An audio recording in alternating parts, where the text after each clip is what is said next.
আসছি। থাকো মা, আর তো মাত্র কটা দিন, তারপর তো এই মায়ের কাছেই থাকবা। যা, না যাব না।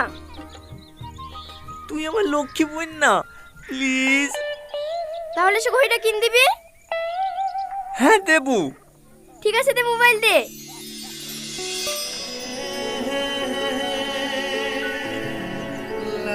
কিরে সালমা, তুই আবার কোথায় যাচ্ছিস? তোমরা চলো, আমি একটু ভাবির সাথে কথা বলে আসছি।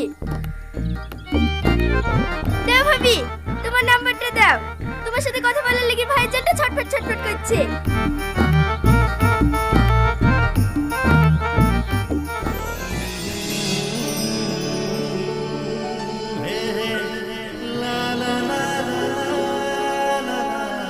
যাইয়েন বেড়াতে। হ্যাঁ ঠিক আছে, ভালো থাকেন। আচ্ছা ঠিক আছে। এই লে, এদিক ফানে কোথাও গেলে